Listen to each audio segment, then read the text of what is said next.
Hi friends, ഇന്ന് നമ്മൾ കാണിക്കാൻ പോകുന്നത് നമ്മുടെ ഇപ്പം വരുന്ന കോഴി ഫാമിലൊക്കെയുള്ള പ്രശ്നമാണ് ഭയങ്കര ചൂട്. നല്ല ചൂടാകുമ്പോൾ തന്നെ നല്ല മോർട്ടാലിറ്റി ഉണ്ടാവും. അപ്പോൾ അങ്ങനെയുള്ളതിനൊരു ശാശ്വത പരിഹാരമായിട്ടാണ് വന്നത്. നമ്മുടെ പമ്പിങ് സിസ്റ്റത്തിൽ നമ്മൾ സ്മിത്ത് ഫോഗ് എന്നൊക്കെ പറയും. ഇത് ഇങ്ങനെ ഫോഗായിട്ട് ഇങ്ങനെ കാറ്റായിട്ട് ഇങ്ങനെ വല്ല ഓവർ നനയില്ല, എന്നാൽ ഉള്ളിൽ ഭയങ്കര കൂളിംഗ് ആയിരിക്കും. ഒരു 2 മിനിറ്റ് 3 മിനിറ്റൊക്കെ മോട്ടർ ഓണാക്കി കഴിഞ്ഞാൽ ഇതേമാർക്ക് പൈപ്പ് ലൈനിൽ കൂടെ നല്ല രീതിയിൽ ഫോഗ് വരും. നമ്മളതിൽ നടന്നാൽ പോലും നമ്മളെ മേത്ത് വെള്ളം അങ്ങനെ ആവില്ല. എന്നാൽ ഉള്ളിൽ ഭയങ്കര കൂളിങ്ങും. അതിൻ്റെ അടിയിൽ ഒരു ഒറ്റ ഫാനൊക്കെ ഇട്ടിട്ടുണ്ടെങ്കിൽ ആ ഫാനൊക്കെ ഓണാക്കി കൊടുത്താൽ നല്ല തണുപ്പായിരിക്കും. തീറ്റക്കോ അതായത് അതിൻ്റെ ഉള്ളിൽ വിരിച്ചിരിക്കുന്ന പൊടിക്കോ ഒന്നും സംഭവിക്കില്ല. ഏകദേശം ഉച്ച ടൈമൊക്കെ ആണെങ്കിൽ തീറ്റ ഉണ്ടാവില്ല നമ്മളെ ഫാമിലൊന്നും. അപ്പോൾ ഈ സമയത്തൊന്ന് ഓണാക്കി കൊടുത്താൽ ക്ലിയറായിട്ട് നല്ല തണുപ്പ് കിട്ടും. ഒരു 2 മിനിറ്റോ 3 മിനിറ്റോ ഒന്ന് മോട്ടർ ഓണാക്കിയാൽ മതി. ഇതിപ്പോൾ കാണിക്കുന്നത് 2000 കോഴിൻ്റെ ഫാമിൽ ആ ഫോഗിൻ്റെ പിന്ന് വെച്ചത് 2038 40 വെച്ചിട്ടുണ്ട്. അതായത് 1020 വെക്കുന്ന രീതിയിലാണ് നമ്മൾ ചെയ്തിട്ടുള്ളത്. നല്ല രീതിയിൽ കൂളിങ് കിട്ടും. 2 മിനിറ്റ് ഓണാക്കേണ്ട കേസേ ഉള്ളൂ. നമുക്കിത് എങ്ങനെ ചെയ്തതെന്ന് കാണിക്കാം. നിങ്ങൾക്ക് കണ്ടാൽ മനസ്സിലാവും, ഒന്ന് നേർക്ക് കണ്ടാൽ തന്നെ നിങ്ങൾക്ക് മനസ്സിലാവും. നമ്മൾ അതിന് വേണ്ടി എടുത്തത് താഴത്തു കൂടെ കൊടുക്കാൻ വേണ്ടി 1 ഇഞ്ചിൻ്റെ പൈപ്പാണ് കൊടുത്തത്. 2000ൻ്റെ ഫാമുക്ക് ഏകദേശം 7 ലെങ്ത്ത് പൈപ്പാണ് 1 ഇഞ്ച് എടുത്തത്. 5 മീറ്റർ ഉണ്ടാവും പൈപ്പ്. നമ്മൾ ഫുള്ള് മുറിച്ച് വെക്കുകയാണ്. ഇവിടെ 10000ൻ്റെ ഷെഡാണ് നമുക്ക് ചെയ്യാനുള്ളത്. അപ്പോൾ മിഷ്യൻ വെച്ച് ഇരുന്ന് ഓരോ അളവിൽ ഇങ്ങനെ മുറിച്ച് കട്ട് ചെയ്യാണ്. അപ്പോൾ അവിടെ ഇപ്പം കട്ട് ചെയ്യണ കണ്ടാൽ നിങ്ങൾക്കറിയാം, ഒരു എക്സോ ബ്ലേഡിൻ്റെ 2 നിങ്ങളാണ് ആ ടീമിൽ നിന്ന് സെൻറ്ററത്തെ ടീമിൽ നിന്ന് മറ്റേ ടീമൊക്കെ കൊടുക്കുന്നത്. അതേമാതിരിക്ക് 2 ഭാഗത്തേക്കും. അപ്പോൾ നിങ്ങൾ എക്സോ ബ്ലേഡ് നിങ്ങളെ കൈ ഉണ്ടാവില്ല, അപ്പോൾ നിങ്ങൾക്ക് ടാപ്പ് ഉണ്ടാകണമെന്നില്ല. അപ്പോൾ അതുകൊണ്ട് എക്സോ ബ്ലേഡിൻ്റെ കണക്ക് പറയണേ.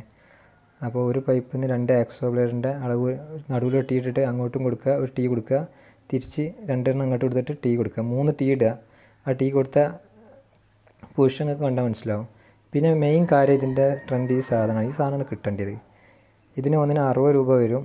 ഒരു 2000ൻ്റെ ഫാമുക്ക് ഏകദേശം 2400 റുപ്യ അതിന് വരും ചിലവ്. പിന്നെ FTA, ഇത് 1/4 അര FTA ആണ്. നിങ്ങൾക്കൊക്കെ അറിയാം 1/4 അര FTA എന്നൊക്കെ പറഞ്ഞാൽ ആ ഡ്രിപ്പ് ഇറിഗേഷൻ നമ്മളെ വെള്ളത്തേക്ക് വരുന്ന പാത്രത്തിൻ്റെ ഒക്കെ നിങ്ങൾക്ക് അറിയാമല്ലോ. അങ്ങാണ്ട് കൊടുത്താൽ മതി. പക്ഷേ വേറെ ലൈൻ വലിക്കണം, മോട്ടറിൻ്റെ ലൈനാണ് നമ്മൾ വലിക്കണത്. അപ്പോൾ ഇതൊക്കെ ഇരുന്ന് സെറ്റ് ചെയ്യാണ്. ഇതൊക്കെ സെറ്റ് ചെയ്യണ കാണാം. താഴത്ത് കൂടെ 1 ഇഞ്ച് ഓരോ തൂണുമൊക്കെ താഴത്ത് കൂടെ 1 ഇഞ്ച് പൈപ്പ് കൊടുത്തിട്ട് മേപ്പിട്ട് 1 ഇഞ്ചിക്ക് 3/4 ടീ ഉണ്ടെങ്കിൽ വാങ്ങുക. ഞാൻ 1 ഇഞ്ചിക്ക് 3/4 ബുഷ് വാങ്ങിയിട്ടേക്കാണ്. താഴത്ത് കൂടെ തന്നെ കൊണ്ടുപോകണം വെള്ള പൈപ്പ്. എന്നിട്ട് മേപ്പിട്ട് കൊടുത്തിട്ട് ടീ ആക്കിയിട്ട് കൊടുക്കണേ. അല്ലെങ്കിൽ വെള്ളം ഓഫാക്കി കഴിഞ്ഞാലും അതിൽ കൂടെ വെള്ളം ഇങ്ങനെ ഇറ്റും. ഇതൊരു തുള്ളി വെള്ളം സ്വിച്ച് ഓഫാക്കി കഴിഞ്ഞാൽ ഒരു തുള്ളി വെള്ളം ഇറ്റാടില്ല ആ പിന്നെ വന്ന്. അതിന് വേണ്ടി നമ്മൾ ചെയ്തിരിക്കുന്നത് 4 ഉള്ള ഒരു സെറ്റാണ്. അതായത് ആ 1 ഇഞ്ച് വന്ന് ടീക്ക് കയറും. ആ ടീമെന്ന് 2 തലക്ക ടീ ഇട്ടിട്ട് 2 തലക്കലും 2 45 വെച്ചിട്ട് ഒന്ന് തല പൊന്തിച്ച് കൊടുക്കും. അല്ലെങ്കിൽ ആ വെള്ളം ഓഫാക്കി കഴിഞ്ഞാൽ വെള്ളം ഇങ്ങനെ ഇറ്റാടും. അതിന് വേണ്ടിയാണ് ഇങ്ങനെ 45 ഇട്ടാണ്ട് 2 സൈഡും ടീമെന്ന് ഒരു അനക്കം പൊന്തിച്ച് ചരിച്ച് കൊടുക്കണേ. അങ്ങനെ ആകുമ്പോൾ ഓഫാക്കി കഴിഞ്ഞാലും അതിൽ വെള്ളം ഇങ്ങനെ ഇറ്റാടില്ല. ആ പൊസിഷൻ നോക്കി തന്നെ കൊടുക്കുക. അങ്ങനെ 4 ഒരു സെറ്റ് ഒരു തൂണ്ടെടുത്ത് വെക്കും. പിന്നെ 5 മീറ്റർ ഗ്യാപ്പ് ഇട്ടിട്ട് 2 ഒരു ടീമിൽ അങ്ങോട്ടും ഇങ്ങോട്ടും ഉള്ള കാണിച്ചാൽ സെറ്റ് ചെയ്യും. പിന്നെ 5 മീറ്റർ ഗ്യാപ്പ് ഇട്ടിട്ട് 4 ഒരു സെറ്റ് വെക്കും. ഈ 4 സെറ്റ് വെക്കുമ്പോൾ 2 സൈഡിലേക്കാണ് പോവുക, നേരല്ല. 2 സൈഡിലേക്ക് ഒരു 45 ഡിഗ്രിയിലാണ് 2 സൈഡിലേക്കാണ് പോവുക. പിന്നെ നമ്മൾ ചെറുത് വെക്കും. ഇത് FTA ആണ്, 1/4 അര FTA. ഇതാണ് നമ്മൾ ചെയ്യുക. ഇതാണ് മോട്ടർ ഞാൻ ഉപയോഗിച്ചിട്ടുള്ളത്. ഏകദേശം 9000 റുപ്യ ഒരു മോട്ടറിന്. പ്രഷർ പമ്പാണ്. ഈ പ്രഷർ പമ്പ് ടാങ്കിൽ കൊടുത്തിട്ട് വാട്ടർ ടാങ്ക് ഉണ്ടല്ലോ, ടാങ്കിൽ കൊടുക്കുക. ഇതിൻ്റെ അതിൻ്റെ ഔട്ട് എടുത്തിട്ട് നേരെ നമ്മൾ ആ 1 ഇഞ്ച് പൈപ്പും കൊണ്ടുപോയിട്ട് കണക്ട് ചെയ്യുക. കാണിച്ചത് അപ്പോൾ ഇങ്ങനെയാണ്. ഇങ്ങനെ വരും. എന്നിട്ട് നേരെ ഔട്ട് എടുത്തിട്ട് നമ്മൾ ഈ പൈപ്പാണ് കൊണ്ടുപോകും. ടാങ്കിൽ നിന്നാണ് വരുന്നത്. നമ്മൾ ഫുള്ള് പണി കഴിയാത്തതുകൊണ്ട് മോട്ടർ ചെക്ക് ചെയ്യാൻ വേണ്ടി അങ്ങനെ വെച്ചിട്ട് ചെക്ക് ചെയ്ത് നോക്കിയാണ്. ഇങ്ങനെ പൈപ്പ് എടുത്ത് അങ്ങനെ പോവുകയാണ്. ഇങ്ങനെ പോയി ഫാമിൻ്റെ ഉള്ളിലേക്ക് പോയി ഉണ്ട്. ആ പൈപ്പ് വരുന്ന കാണുന്നില്ല നിങ്ങൾ.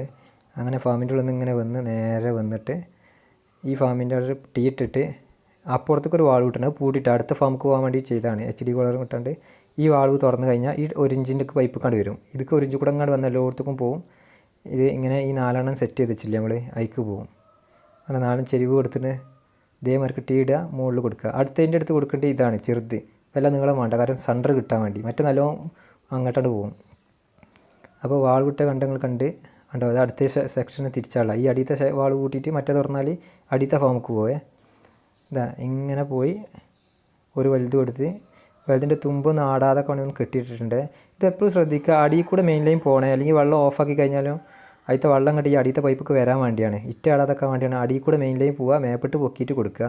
അതിനൊക്കെ അതുപോലെ തന്നെ മുകളിൽ ഷീറ്റ് കാര്യങ്ങളൊക്കെ ഉണ്ടെങ്കിൽ അതിമന്ന് ഒരടി എന്തെങ്കിലും താത്തിയിട്ട് വെക്കണേ ഈ ഫോഗിൻ്റെ തുമ്പ്. കാരണം ഇത് ഒരു അടി മേപ്പിട്ടും കീപ്പിട്ടും എല്ലാ ഭാഗത്തേക്കും വരും. അപ്പോൾ ആ ഷീറ്റുമ്പോൾ തട്ടി കഴിഞ്ഞാൽ അവിടെ അങ്ങനെ ആ ഷീറ്റുമ്പോൾ തട്ടി വെള്ളം പുറത്തേക്ക് ഇങ്ങനെ ഇറ്റടി കൊണ്ടിരിക്കുക താഴത്തേക്ക്. അതുപോലെ പ്രത്യേകം ശ്രദ്ധിക്കാതെ ഇതിൻ്റെ ഈ പ്രഷർ 1 ഇഞ്ച് പൈപ്പിൻ്റെ അങ്ങനെ ലാസ്റ്റിക്ക് ഒരു വാൾവ് എടുത്ത് വെള്ളം പുറത്തേക്ക് വിടണം. എന്നിട്ട് സ്വിച്ച് ഓൺ ആക്കുക. എന്നിട്ട് പുറത്തേക്ക് പോണ വാൾവ് ഇങ്ങനെ പൂട്ടുമ്പം ഇതിൽ പ്രഷർ ഇങ്ങനെ ഉണ്ടാവും. ഒരു അത്യാവശ്യം പ്രഷറായി കഴിഞ്ഞാൽ നിങ്ങൾ ആ വാൾവ് അങ്ങനെ നിർത്തുക, ഫുള്ളായിട്ട് അടിച്ചു വിടണ്ട. എന്നാൽ നിങ്ങൾക്ക് ആവശ്യത്തിനനുസരിച്ച് പിന്നെ എത്രയും കയറ്റാം. ഇനി 10 പിന്ന് കയറ്റിയാലും അവിടെ തുറന്നിട്ടാൽ മതി. അപ്പോൾ കൂടുതൽ പിന്ന് കയറ്റുമ്പോൾ വാൾവ് പൂട്ടിയാലും കുഴപ്പമില്ല. അപ്പോൾ ഈ 2000-ൻ്റെയൊക്കെ ഞാൻ അങ്ങനെ തലക്കൽ ഒരു വാൾവ് വെച്ചാണ്ട് വെള്ളം പുറത്തേക്ക് വിട്ടിക്കുകയാണ്. ഇനി ആ വെള്ളത്തിനെ ഞാൻ തിരിച്ച് ടാങ്കിക്കാൻ ഇടും. അങ്ങനെ കറങ്ങി ടാങ്കിക്കാൻ പോയിക്കോളും. പ്രഷർ നോക്കിയിട്ട് ആ വാൾവ് ക്ലോസ് ചെയ്താൽ മതി. ഓവർ ക്ലോസ് ചെയ്യില്ല, കുറച്ച് തുറന്നിട്ടേക്കും. ഓവർ പൂട്ടരുത് കേട്ടോ. അതിനനുസരിച്ച് ഇങ്ങനെ നോക്കിയിട്ട് ഇങ്ങനെ പൂട്ടിയാൽ മതി. ആ വെള്ളം ടാങ്കിക്ക് തന്നെ പോകും. ടാങ്കിക്ക് ആവശ്യത്തിൽ ഇവിടെ പ്രഷർ കൂട്ടിയിട്ട് ആവശ്യമുള്ള കഴിഞ്ഞ വെള്ളം ടാങ്കിക്ക് തന്നെ പോകും. ടാങ്കിൽ നിറയും. അപ്പോൾ ടാങ്ക് നിറയില്ല, ടാങ്കിക്ക് എത്തും. അത് തിരിച്ച് മോട്ടറിൽ കൂടെ വരും ചെയ്യും. അപ്പോൾ ആവശ്യത്തിനുള്ള വെള്ളം സ്പിറ്റിലൂടെ അങ്ങനെ ഫോഗായിട്ട് പോകുന്ന വെള്ളം മാത്രമേ അവിടെ പോവുള്ളൂ. നിങ്ങൾക്ക് ഇതിന് എന്തെങ്കിലും ഡീറ്റെയിൽസ് അറിയണമെങ്കിൽ എൻ്റെ നമ്പർ ഞാൻ കമൻറ്റ് സെക്ഷനിൽ കൊടുക്കുക. സാധനമാണോ നിങ്ങൾക്കുണ്ടെങ്കിൽ വിളിച്ച് പറഞ്ഞാൽ ഞാൻ എങ്ങനെയെങ്കിലും ഒപ്പിച്ച് കൊറിയർ അയച്ചുതരാം. ഓക്കെ, എന്നാൽ എല്ലാവർക്കും ഇഷ്ടപ്പെട്ടിട്ടുണ്ട്. നിങ്ങൾക്ക് ഈ വീഡിയോ ഇഷ്ടപ്പെട്ടാൽ നിങ്ങളൊക്കെ ഒന്ന് സബ്സ്ക്രൈബ് ചെയ്യുക, പിന്നെ ലൈക്ക് അടിക്കുക, മറ്റുള്ളവർക്ക് വേണ്ടി ഷെയർ ചെയ്യുക. നമ്മൾ അതൊക്കെയാണ് ഉദ്ദേശിക്കണുള്ളൂ. പിന്നെ നമുക്ക് എല്ലായിടത്തും വന്ന് ചെയ്ത് കൊടുക്കാൻ കഴിയില്ല. നമ്മളെ സ്ഥലം മലപ്പുറത്താണ്. ഇവിടെ അടുത്തൊക്കെ എവിടെയെങ്കിലൊക്കെ ആണെങ്കിൽ നമ്മൾ വന്ന് ചെയ്ത് കൊടുക്കും. അല്ലെങ്കിൽ നിങ്ങളുടെ അടുത്തുള്ള പമ്പിങ്ങാർക്ക് ഈ വീഡിയോ കാണിച്ചു കൊടുത്താൽ അവർ ചെയ്തു തരും. സിമ്പിൾ പരിപാടിയാണ്. അപ്പോൾ ഈ വീഡിയോ നിങ്ങൾക്ക് ആരെങ്കിലും ഇഷ്ടപ്പെട്ടിട്ടുണ്ടെങ്കിൽ ഇതൊന്ന് സബ്സ്ക്രൈബ് ചെയ്യുക, ലൈക്ക് അടിക്കുക, ഷെയർ ചെയ്യുക. മറ്റൊരു വീഡിയോ വേണ്ടി വീണ്ടും വരാം. എല്ലാവർക്കും ബൈ ബൈ.